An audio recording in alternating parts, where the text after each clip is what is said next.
Assalamu алейкум, урматтуу биздин YouTube каналдын көрүүчү мекендештер, агалар, инелер, жалпы көрөрмандар. Урматтуу туугандар, биз мындан кийинки видео блогторубузда өзүбүз чыгып, ошол теманы тааныштырып, сиздер менен бөлүшөбүз.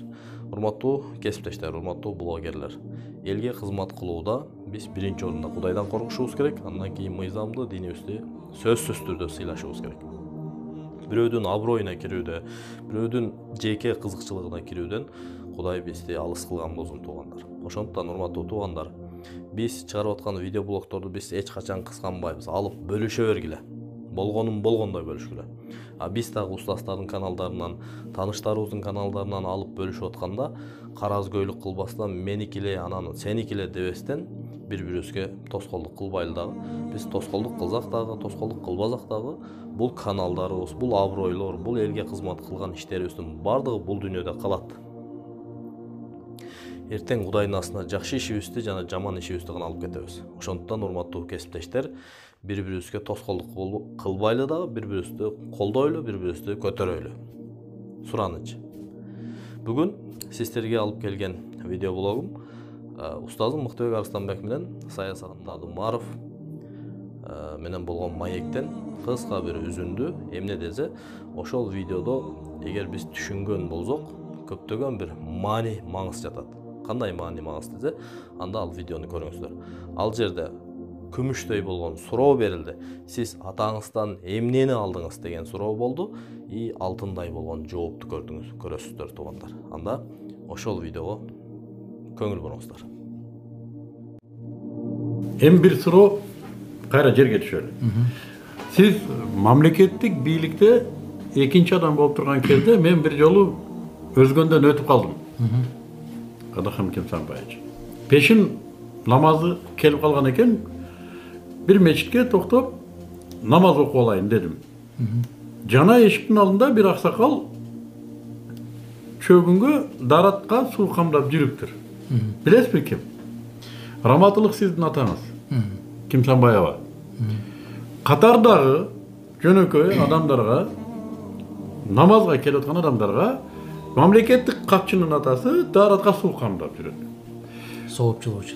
Сиз атаңыздан эмнени алдыңыз? Мен көп эле жолу суроо берилген учурларда ушундай жооп берем. Мен атам, мен устатым. Биринчи кезекте мен устатым.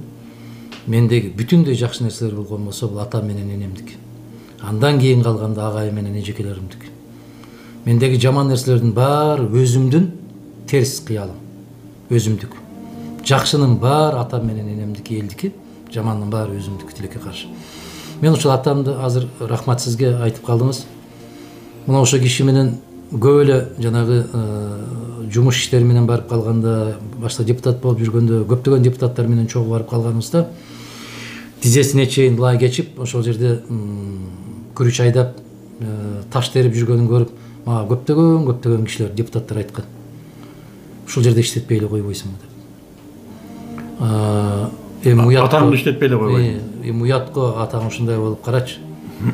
Кетмен көтөрүп жүргөнүн карачы деп. Эмне үчүн мен уялышым керек? Мен эмне үчүн уялышым керек? Ал киши өмүр бою мектепте мугалим болуп иштеди да, пенсияга чыккандан кийин мугалим болуп иштеп жүргөндө да колунан кетмен түшчү эмес. Дыйканчылык. Биз өз оокатыбызды өзүбүз кылчубуз.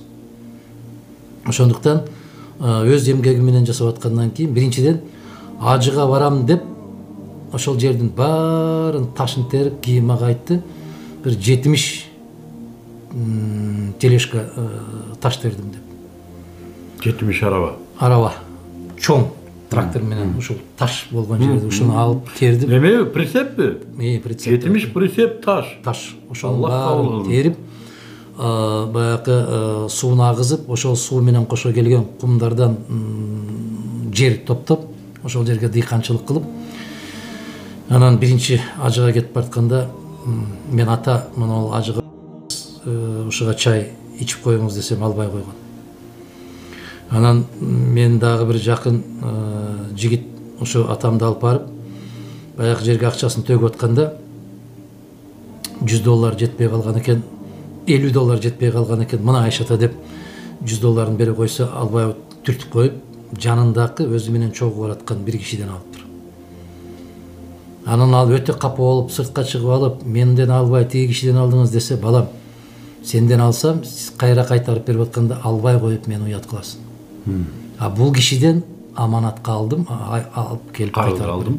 Мен үйдөн чыккандан баштап канча күн Аллах насип кылган болсо зиярат жасап, ажылыкты бүтүрүп кайра үйүмө киргенге чейин бир күкүм нан маңдай теримсиз табылган акчадан оозума салбашым керек деп. Аллах акбар. Мына ошол принцип менен кетти. Экинчи жолку кеткенимде да ушул принцип менен кетти. Улам билесиз, октябрда күн аябай сууп калат. Ошол мезгилде да мастчан болуп алып, жанагы шалын кургатат эле. Өзү кечип жүрүп, күн тийген жакка кечип жүрүп. Ошондуктан мен атамдан нени алдым? Биринчи кезекте мына ушундай Мээнеткечтик. Биринчи кезекте ушундай мээнет жасап, бардык тапканымды, балам, мен ушундай болуп калганда айтчу эле, балам, мына жетекчи болуп атасыңар, башка болуп атасыңар, мунага чай ичип коюңуз, балдарыңызга кичине белек алып койдум эле десе, ошону алып келип неберелеримдин оозуна салба дейчү. Неберелердин оозуна салба. Экинчиден мен өткөндө интервью бергенде айттым, шалыны билесиз да сиз, көптөгөн кесиптештерибизге караганда шүгүрчүлүк сиз билесиз. Шалы десем өткөндө чочуп кетти да ал эмне депчи. Мен бир барып калсам, ошол кетменин көтөрүп адаттагыдай эле талаада жүргөн экен, дача деп коебуз, ошол жерге барып, анан отуруп чай ичип атып экөөбүз аябай кучакташып, жытташып, сүйлөшүп отуруп, мага айтты, балам, могул беттеги шалыны кара да, бул беттеги шалыны кара. Эмне айырмасын көрүп атасың деди. Анан мен өзүмчө ойлоп атам да, бир эмес эки университетти бүтүргөн киши болсом, бир эмес эки дипломум болсо, эми ушуну мага суроо берип атасызбы дегендей кылып, могул жактагы шалы быша элек, бул жактагы шалы бышып калыптыр дедим. Өтө өзүмдү мындай сезип, мына көрдүңүзбү дегендей. Десем, балам, силер формасын көрөсүңөр деди. Маңызын көрбөйсүңөр деди.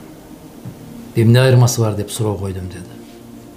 А сен айтып атасың, бул көк быша элек экен, бул бышып калыптыр деп айтып атасың деди. Андан башка эмне айырмасы бар деди. Мен унчукпай калсам айтат. Көк шалы асманды тешип жиберишидей болуп тик турат деди. Дан толуп, дан бышкан сайын ал башын ийет деди. Адамдын башына акыл толуп, адам бышкан сайын башын жерге ийип жүрүш керек деди. Керкейүүчүлүк деген түшүнүк болбош керек деди. Бул камдык. Бул ошол канчалык дан толгон сайын ийилеткен да, оор болуп баштайт экен. То есть толбоду жана кекирейген бул хам. Ал ошондой да пайдасы жок. Аны же мал жебейт, же адам жебейт. Өзүнөн өзү ушундай өсүп атканына өзүнө өзү ыраазы да ал. А берки бышкан сайын ийилип. Ошондо не деп айтты мага? Канчалык даражаң жогорулаган сайын башың төмөндөй берсин балам деди. Жөнөкөй. Ошондо анан сенин акылыңдын толгондугунун белгиси болот деди. Көрүнгөн кишиге керкейип жооп берүү, же болбосо кишилердин алдында башты тике көтөрүп өтүү, бул адепсиздик болот. Мен сен дайыма бышып калган шалыдай көргүм келет балам деди. Мына көрдүңбү, бир 5 мүнөттүн ичинде мен сенин ички дүйнөңдү билип койдум балам. Дали жакшысың деп койдум. Бул атанын балага берилген баасы, анан баланын атанын балага берген өмүр бою унутулгус тарбиясы.